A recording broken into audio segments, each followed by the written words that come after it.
প্রতিযোগিতা চলছে বাড়িওয়ালাদের। এই ভাড়াটিয়া যারা আছেন, নিগৃহীত নিপীড়িত মানুষ, তাদের পক্ষে আজকে আমরা একটি রুল পেয়েছি।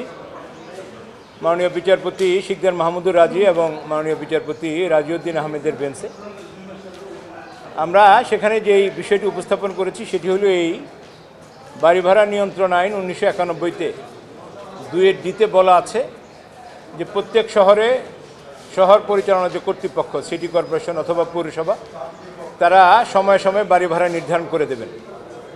বাড়ির মান, বাড়ির স্ট্যান্ডার্ড, বাড়ির আয়তন, সংযোগ রাস্তা, অন্যান্য ফ্যাসিলিটিস বিবেচনা করে বাড়ি ভাড়া নির্ধারণ করে দেখবেন।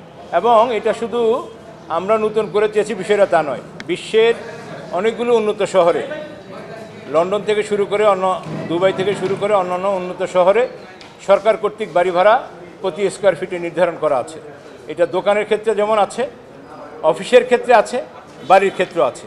কিন্তু দুর্ভাগ্যজনকভাবে সত্য যে 1991 সালে এই আইনটি হওয়া সত্ত্বেও বাংলাদেশে এই ধরনের কোনো আইন বিধি করা হয়নি।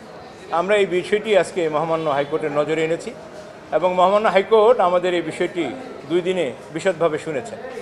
এবং সেখানে আমরা যেটা চেয়েছি সেটা হলো এই যে বাড়ি ভাড়া অনেকগুলো বিষয় থাকে, সবগুলো ফ্যাক্টর বিবেচনায় এনে বাড়ি ভাড়া নির্ধারণ করা এবং একই সাথে যে অগ্রিমের একটি বিষয় থাকে।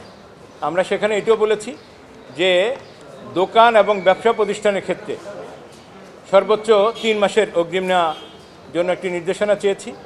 আর বাড়ির ক্ষেত্রে কোনো প্রকার অগ্রিম ছাড়া অথবা সর্বোচ্চ 1 মাসের অগ্রিম বাড়ি ভাড়া নিয়ে বাড়ি ভাড়া নির্ধারণ করার জন্য আমরা একটা প্রে করেছি। মহামান্য আদালত শুনেছেন। একইভাবে অ্যাটর্নি জেনারেল অফিস এই শুনানিতে পার্টিসিপেট করেছেন। উভয় পক্ষকে শুনে 4 সপ্তাহের জন্য কেন বাড়ি ভাড়া নিয়ন্ত্রণ আইন 1991-এর 2(d) এক্সিকিউশন করা হবে না এবং আইন অনুসারে প্রত্যেক শহরে ইনক্লুডিং ঢাকা সিটি কর্পোরেশনকে উত্তর এবং দক্ষিণকে আলাদাভাবে নির্দেশনা দিয়েছেন যে সময় উপযোগী অবস্থান, আয়তন, রাস্তা এবং অন্যান্য ইউটিলিটি ফ্যাসিলিটিস বিবেচনা করে বাড়ি ভাড়া নির্ধারণ করে 4 সপ্তাহের মধ্যে রুলের জবাব দেওয়ার জন্য একটি আদেশ আজকে জারি করেছে। রিটকারী হচ্ছেন জনাব ইমতিয়াজ আহমেদ। তিনি একজন সচেতন নাগরিক। তিনি PIL, এটা পাবলিক ইন্টারেস্ট লিটিগেশনের জনস্বার্থে উনি এই রিটটি ফাইল করেছেন। এখানে বাড়ি ভাড়া রিট করার জন্য আমি যে পয়েন্টগুলো উল্লেখ করেছিলাম সেটা হচ্ছে কি প্রতিটা এলাকায় যেন ভাড়ার তালিকা তৈরি করা হয়। আর সে ভাড়ার তালিকা বলতে কি শুধু আবাসিক তা না, সেটা যেন দোকানপাট এবং ব্যবসা প্রতিষ্ঠানের জন্য যেন আলাদা আলাদাভাবে তালিকা থাকে। আর 2 নম্বর হচ্ছে কি প্রতি 4 বছর অন্তর অন্তর যেন ভাড়া বাড়ানো যায়, এর আগে যেন না বাড়ানোর কোনো অপশন রাখে।